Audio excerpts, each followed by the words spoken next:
হেরা গুহার মধ্যে রহমাতুল লিল আলামিন বসে বসে উম্মতের জন্য চিন্তা করে, নবী ধ্যান করে। আল্লাহ জিব্রাইলে পাঠায়া দিলেন, ও জিব্রাইল, আমার নবীর দরবারে যাও, এখন থেকেই তোমার আমার নবীর কাছে যাত্রা শুরু হয়ে যাবে।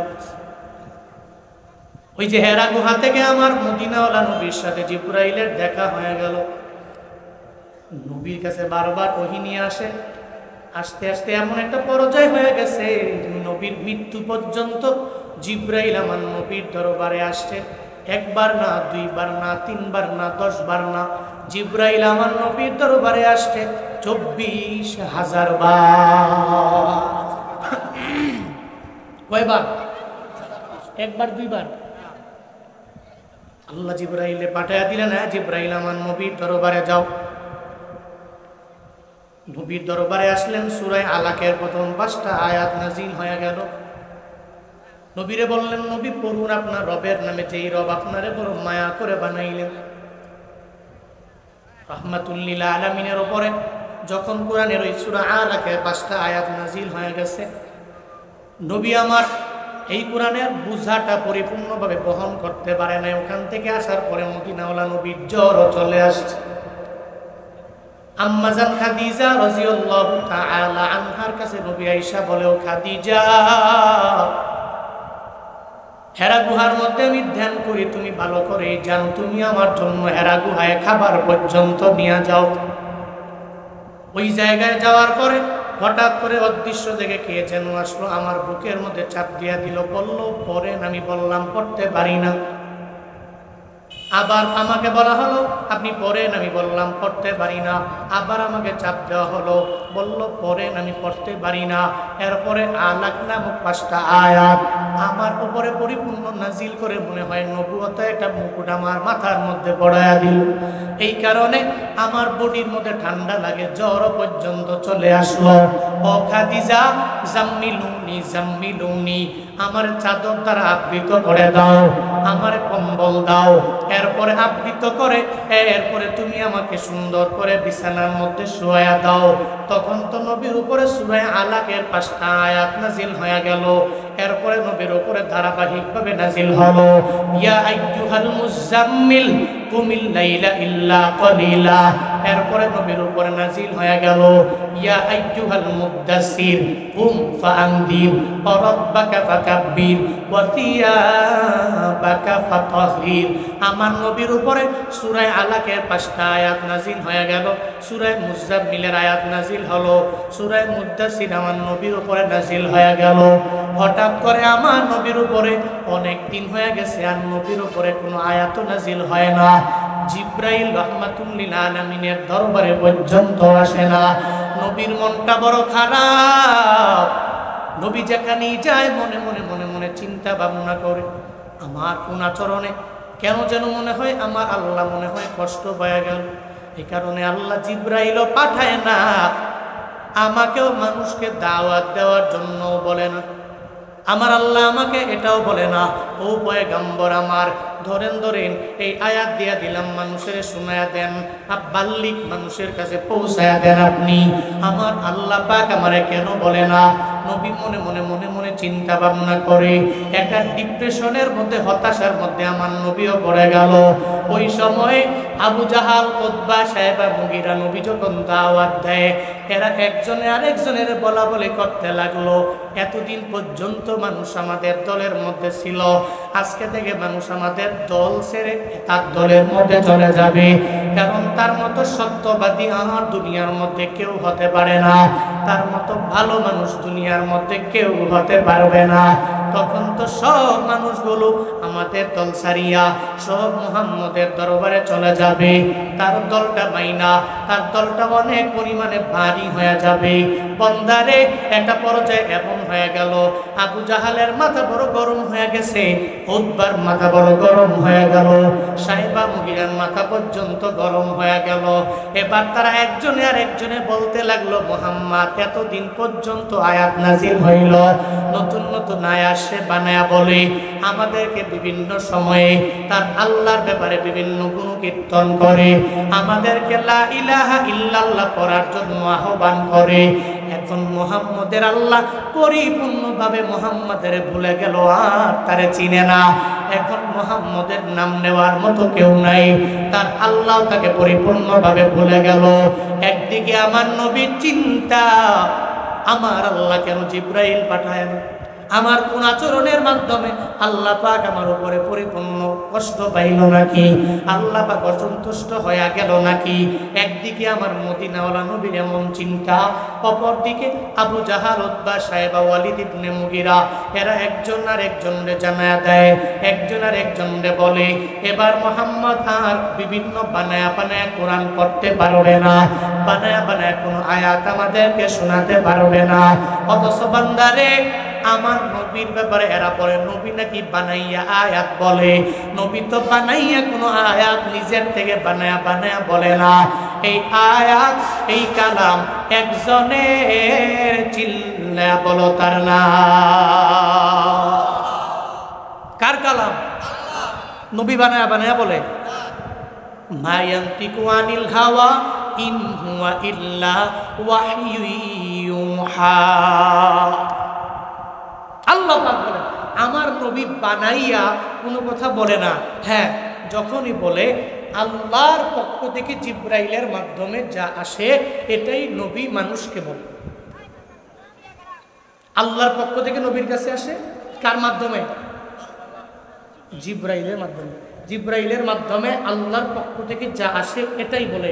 এটা সারা বানায়া কোনো কথা নবীজি বলেন? হেই, বানায়া কোনো কথা বলে?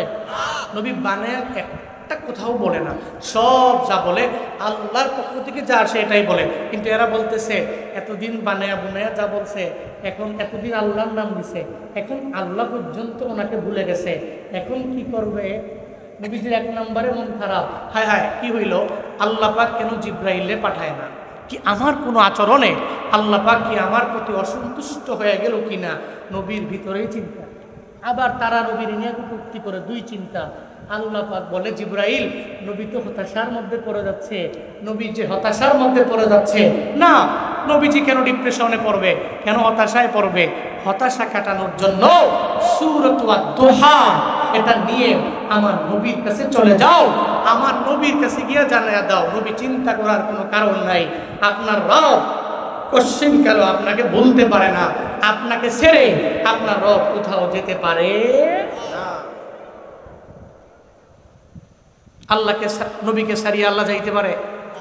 ও মিয়া, ইব্রাহিম নবী খলিলুল্লাহ কার বন্ধু? বলে না কার বন্ধু? ইব্রাহিম নবীরে চিনেন না? জাতির পিতা হযরতে ইব্রাহিম আলাইহিস সালাতু ওয়াস সালাম। এই পৃথিবীর কোনো ব্যক্তি যদি বলে ইব্রাহিম নবীকে জাতির পিতা বাদ দিয়ে অন্য কোনো ব্যক্তিকে জাতির পিতা বলো, অন্তত পক্ষে ন্যূনতম জ্ঞান তার ভিতরে আছে, ওই ব্যক্তি ইব্রাহিম নবীকে বাদ দিয়ে অন্য কোনো ব্যক্তিকে জাতির পিতা বলতে পারে? জাতির পিতাকে হযরত ইব্রাহিম, আর উপাধি হচ্ছে, লকব হচ্ছে খলিলুল্লাহ। সে কার বন্ধু? বলেন না কার বন্ধু? আর আমার নবীর উপাধি হলো নবী হাবিবুল্লাহ। কি এর মানে? কি আল্লাহর বন্ধু। কি এবার পার্থক্য কই? পার্থক্য কই? পার্থক্য তো একটা জায়গায়।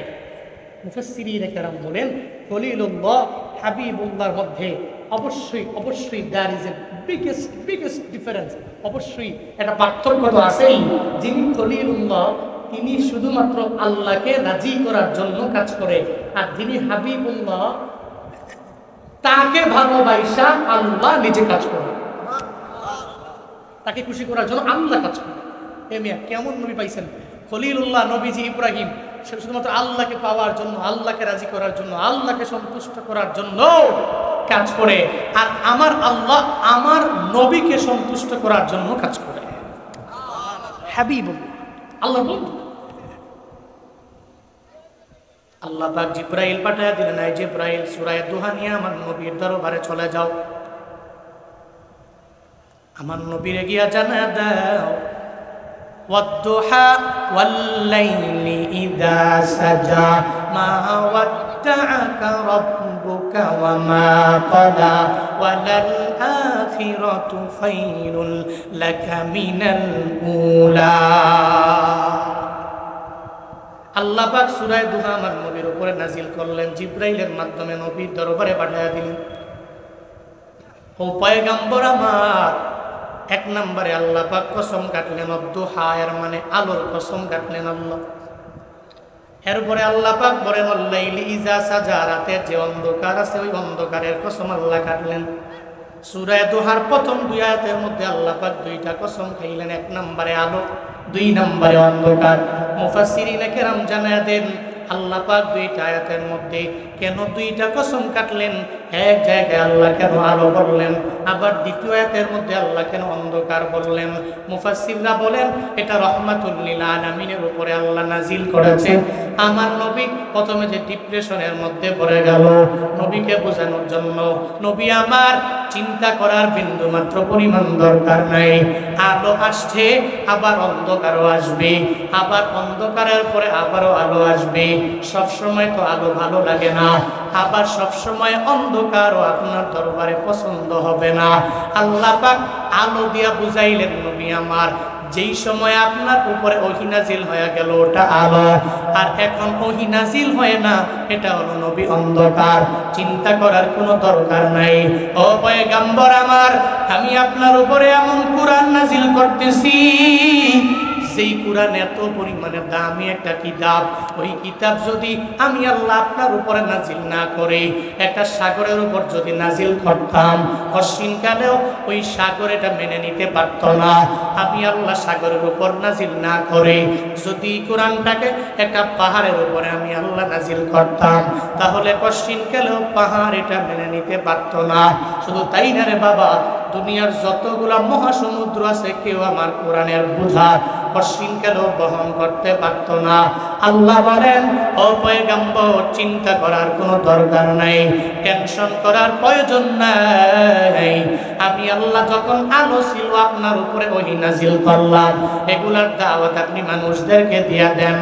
এখন আমি আল্লাহ ওহী নাজিল করি না, এজন্য চিন্তাও করবেন না। এখন অন্ধকার চলে আসলো, এর মানে হলো দীর্ঘক্ষণ কাজ করার পরে মাঝে মাঝে একটু লেজার দেওয়া লাগে, একটু বিরতি দেওয়া লাগে। স্কুলে যারা পড়ে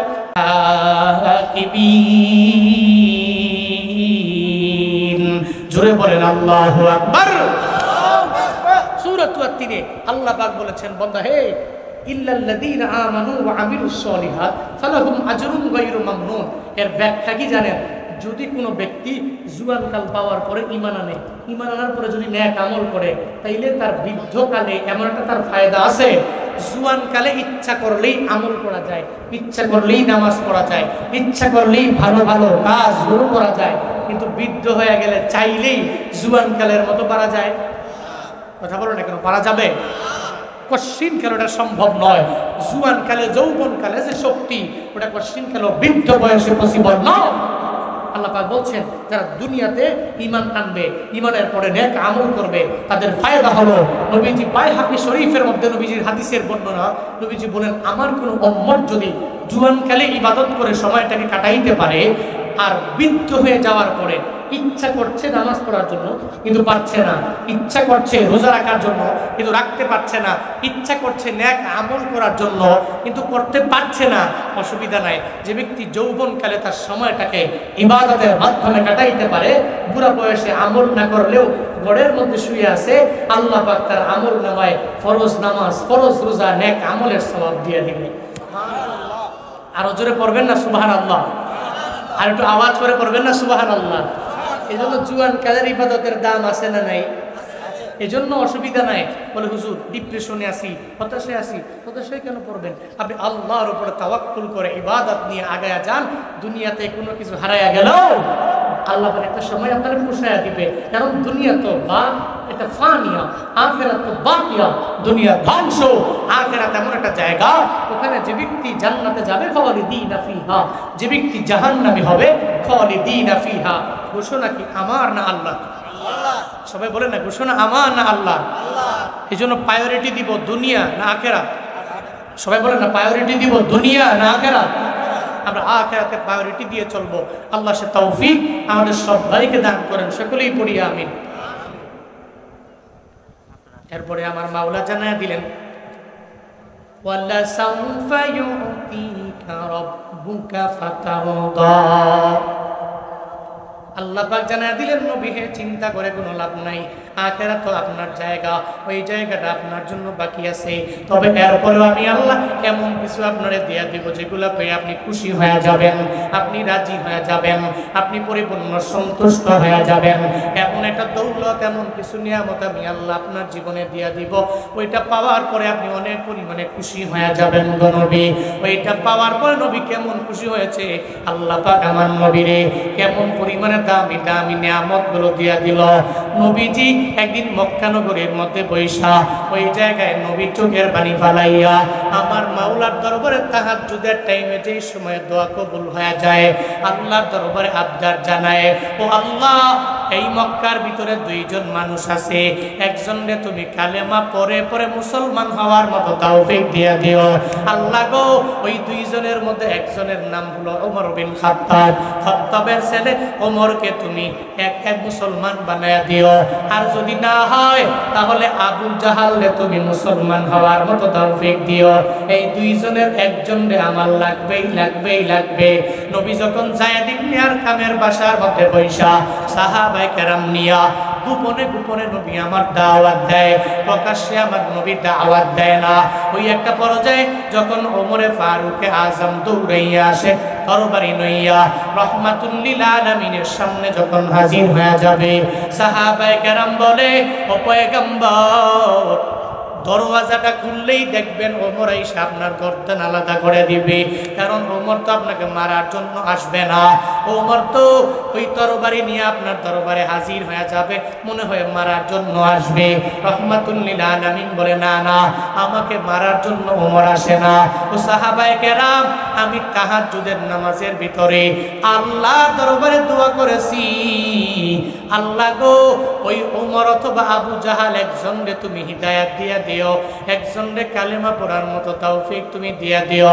আমার মনে হয়েছে রে আমার মাওলা আমার দোয়াটাকে পরিপূর্ণ কবুল করে নিল। ওমরে ফারুক আজম তরবারি নিয়ে আমার নবীর দরবারে আসে, আর এসে আমার নবীরে জানায়া দেয়, নবী চিন্তা করে কোনো লাভ নাই, আমারে পড়ায়া দেন লা ইলাহা ইল্লাল্লাহু মুহাম্মাদুর রাসূলুল্লাহ। আল্লাহ পাক বলেন, ওয়ালা সাউফা ইউতিকা রাব্বুকা ফাতারদা। নবী হে, আমি আপনারে কি দেই নাই, বরং আমি আল্লাহ দিলাম, আমি আল্লাহ আপনারে দিলাম, আপনি এটা পেয়ে অনেক পরিমাণে খুশি হয়ে গেলেন। আল্লাহ পাক ওমরে ফারুক আজমকে পরিপূর্ণ হিদায়াত দেওয়ার মাধ্যমে আমার নবীর পরিপূর্ণভাবে নবীর শক্তিটা অনেক বাড়ায়া দিলেন। এবার ওমরে ফারুক আমার নবীরে বলে, পয়গম্বর আপনারা গোপনে গোপনে দাওয়াত দেন কেন? এই যে কিতাবটা, এই কোরআনটা কি হক নাকি বাতিল? আমার নবী বলে, এটা হক, কশিনকালেও তো এটা বাতিল হতে পারে না। ওমরে ফারুক আজম বলে, ও পয়গম্বর আপনি যে ধর্মের প্রচার করেন ওই ধর্ম কি হক নাকি বাতিল? আমার নবী জানায় দেয়, ওমর রে এটা তো হক, কশিন কেন বাতিল হতে পারে না, তাহলে গোপনে গোপনে দাওয়াত কেন হবে? নবী গো, এখন থেকে প্রকাশ্যে দাওয়াত দেওয়া লাগবে। ওমরে ফারুক আজম মাত্র 11 জন সাহাবায়ে কেরাম মানে মুসলমান লইয়া শুরুতে নিজে থাকলেন, এরপরে 5 জন করে 6 জন করে মোট 11 জনের 2টা মিছিল বানাইল। এই 2টা মিছিল বানাইয়া যখন ওই জায়গা থেকে বের হয়ে যায়, ঘর থেকে বের হয়ে এবার প্রকাশ্যে সবাই ওমরে ফারুক জানায়া দেয়, এই এলাকার লোকেরা কে আসো তোমরা তোমাদের সন্তানদেরকে এতিম বানাইবা? কে আসো এমন তোমাদের বিবিদেরকে তোমরা বিধবা বানাইবা? কে আসো এমন যে তোমাদের মা বাবার কোলটাকে পরিপূর্ণ খালি করবা?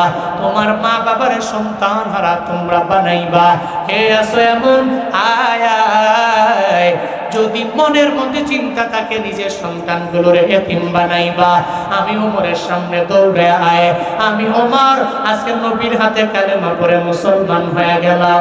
এখন থেকে গোপনে গোপনে ইসলামের দাওয়াত দেওয়া যাবে না, এখন থেকে দাওয়াত দেওয়া যাবে প্রকাশ্যে। এটা বইলাই ওমরে ফারুক আজম বলে আল্লাহু আকবার, আবার বলে আল্লাহু আকবার, আবার আল্লাহু আকবার। আমার আল্লাহকে বড় বইলা বইলা ওমর দৌড়ে যায়। এবার দৌড়ে যায় যখন বাইতুল্লাহর কালো গিলাফের মধ্যে হাতটা রাখে, আবু জাহাল কয়, এই উমর রে, তুই তো আমাদের দলে ছিলা, বরং তোরে অফার করলাম মুহাম্মদের গর্দান যদি আইনা দিতে পারো তাহলে অনেক বড় উপঢৌকন দেওয়া যাবে, অনেক বড় যাচাই দুনিয়া দিয়া দিব। কেমন হয়ে গেল, যারে দিয়া বুঝসারা ময়ারেই তো ভূতে ধরে ফেলল। তুই আমার নবীর সামনে গেলি, নবীর হাতে কালেমা পড়ে মুসলমান হয়ে গেলা। ওমর কয়, এই আবু জাহাল, আজকে থেকে তুই আমার সামনে আসতে পারবি না। আমি তো আমার নবীরে বন্ধু বানায় নিলাম, আমি আমার নবীরে ভালোবাসি।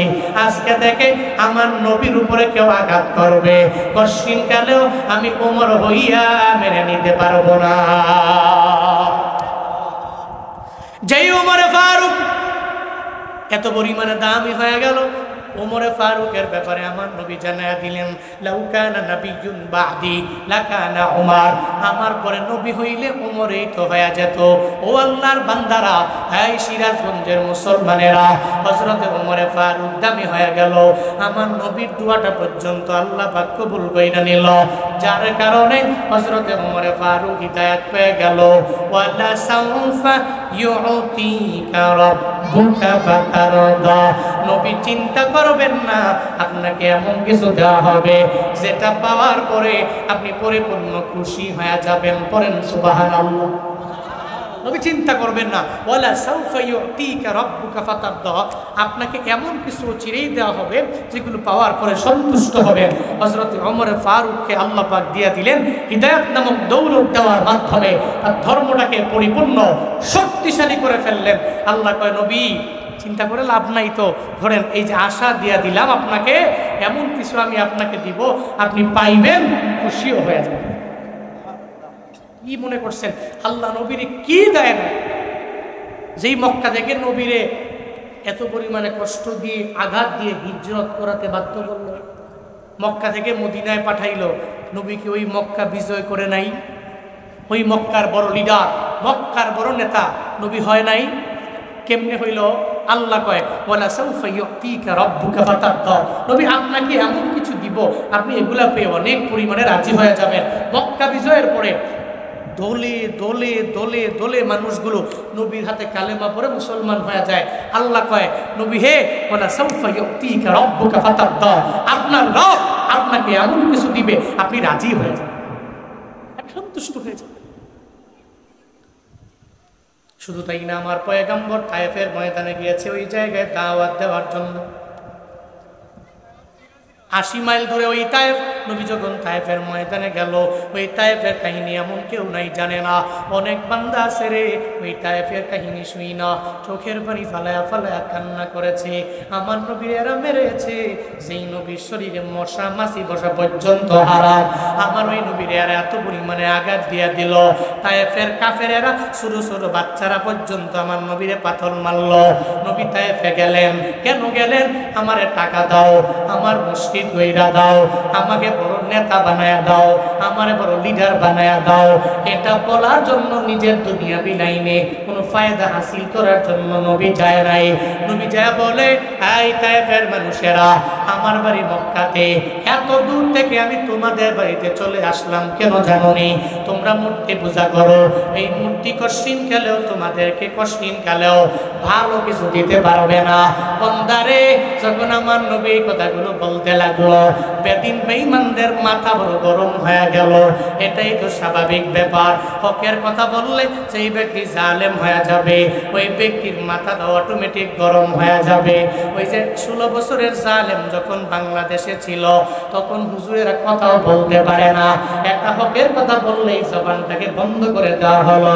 ওই এই হুজুরে ভালো করে কথা বলতে পারবে না, অমুক অমুক এলাকায় এই হুজুরের আশাটাও বন্ধ করে দাও, হুজুর বয়ান করতে পারবে না। হুজুরের ব্যাপারে বিভিন্ন জায়গায় নিষেধাজ্ঞা জারি হয়ে গেল। এত পরিমাণে জুলুম, এত পরিমাণে নির্যাতনেরা স্টিম রোলার চালায়া দিল। আল্লাহ কয়, তুই মনে করছো এখন সময় আছে? এই সময়টা আমার কিয়ামত পর্যন্ত পর্যন্ত থাকবে, এমনটা হবে না। কারণ সময় তো আমি আল্লাহ তোমাকে দিয়া দিতে পারি, আমি আল্লাহ তো তোমার টাইম দিয়া দিতে পারি, আমি আল্লাহ তো তোমার সম্মান দিয়া দিতে পারি, আমি আল্লাহ তো তোমার ইজ্জত দিয়া দিতে পারি।